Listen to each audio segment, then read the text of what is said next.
আসসালামু আলাইকুম।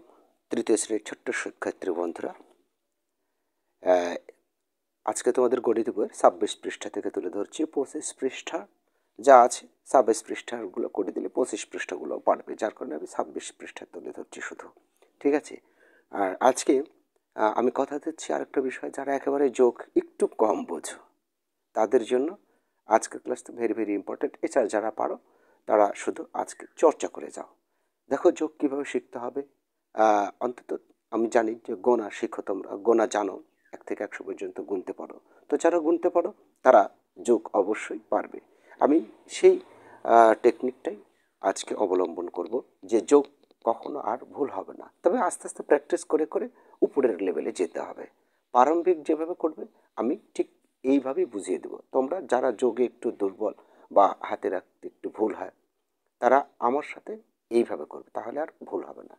আমি প্রথমেই তোমরা স্ক্রিনে লক্ষ্য করছো 5 এবং 6 নম্বর অঙ্কটা। তো আমি 6 নম্বর অঙ্কটা দিয়ে বুঝিয়ে দিচ্ছি।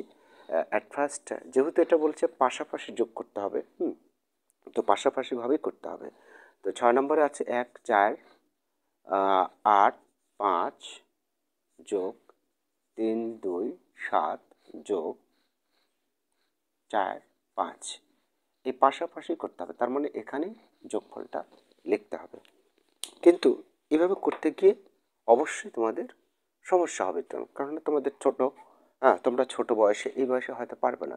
আর যারা বড় হয়ে গেছে বুঝো, তারা এইভাবে একটা একটা করে করতে পারতে, যে প্রত্যেকটার আগে ডানেরটা নেব, এটা এটা এটা নিয়ে যোগ করব, তারপর বামেরটা নেব, এইভাবে যোগ করব, তারপর এখানে নাই, তারপর হচ্ছে তারপর আবার পরেরটা, এভাবে নিতাম, তাই না?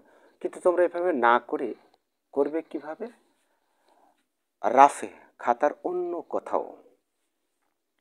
কোথাও এইভাবে রাফ লিখবে, অথবা নাই লিখলে অন্য কোথাও যেহেতু করবে, করার পরে এই অঙ্কগুলো লম্বালম্বিভাবে তুলতে হবে। এটা পাশাপাশি আছে, পাশাপাশি বলতে এর পাশে এ আর এটা তুলবে, অর্থাৎ উপর নিচে, যাকে বলে উপর নিচে তোলা, এটাকে বলে উপর নিচে তোলা। দেখো, আর তোলার সময় আরেকটা জিনিস লক্ষ্য করবে, আমি প্রথমটা যেভাবে ইচ্ছা যে দিক থেকে ইচ্ছে শুরু করতে পারি, এদিক থেকে শুরু করতে পারি, এদিক থেকে শুরু করতে পারি, কিন্তু পরেরটা থেকে ডান থেকে শুরু করতে হবে 7, আর এই অঙ্কর নিচে অঙ্ক দিতে হবে, এইভাবে অঙ্কের নিচে নিচে অঙ্ক দিতে হবে। অনুরূপভাবে এটা পরের সারি। সো এটা দিলাম এখানে 5, এই যে আর 4টা এর নিচে হবে। ঠিক আছে, অর্থাৎ এই অঙ্কের নিচে অঙ্ক দিতে হবে, তবে মিলবে কিন্তু। তাহলে এরপর যোগ করে দাও। এখন আমি যেটা বলেছিলাম যে যোগ কখনো ভুল হবে না যদি প্রারম্ভিক এই কৌশল অবলম্বন করো। যারা যোগে একটু দুর্বল তাদের জন্য আমি বলে দিচ্ছি বারবার। এখানে কত আছে? 5, 1 2 3 4 5।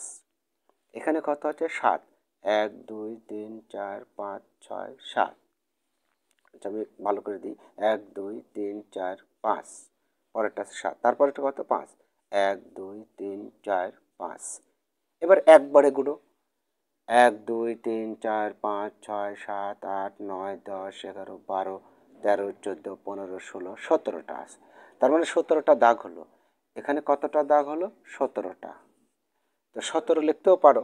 তো এই 17, এই 7 নামবে, অর্থাৎ এই ডানেরটা নামবে এখানে, আর এটা হচ্ছে হাতে থাকবে। তো হাতে কত আছে? 1 আছে। ঠিক আছে, এইবার আবারে এখানে যোগ করবে। কি করে যোগ করবে? এখানে দেখো 8 আছে, এখানে 8 আছে, তাই না? তো এখানে তো 7টা সারি ছিল, সো আরেকটা দিয়ে বাড়িয়ে দিই। আর তারপরে কয়টা আছে? 2টা। তো 2টা দাগ দাও। তারপর কয়টা আছে? 4টা, 4টা। আর হাতের আরেকটা ছিল, হাতের একটা সবসময় নিচেরটার সাথে যোগ করবে, অর্থাৎ এই নিচেরটার সাথে যোগ করা শিখবে। কেননা যোগ এবং বিয়োগের সময় হাতের এক সবসময় নিচের অঙ্কের সাথেই যোগ করে। এবার দেখো কত হলো?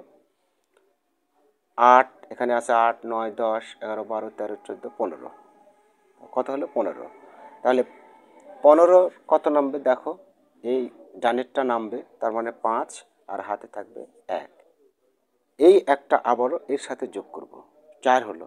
4 আর 4 8 হলো, তাই না? তারপরে এখানে হাতে নেই, 1 নেমে আসলো, 1 8 5 7। উত্তর হবে 1 8 5 7। এটা শুধু এটা লিখতে হবে, পাশাপাশি যোগগুলো এইভাবেই করতে হবে। আর এটা আমি রাফে শুধু দেখিয়ে দিলাম, ঠিক আছে?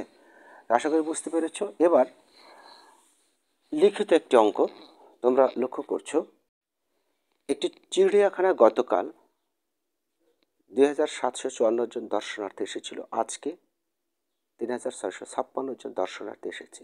2 দিনে চিড়িয়াখানায় মোট কতজন দর্শনার্থী এসেছে? তাহলে গতকাল এসেছিল, এটা হচ্ছে নম্বর 8। সমাধান লিখবে, লেখার পর লিখবে গতকাল এসেছিল 2754 জন দর্শনার্থী, লিখলামই না, সমস্যা নেই।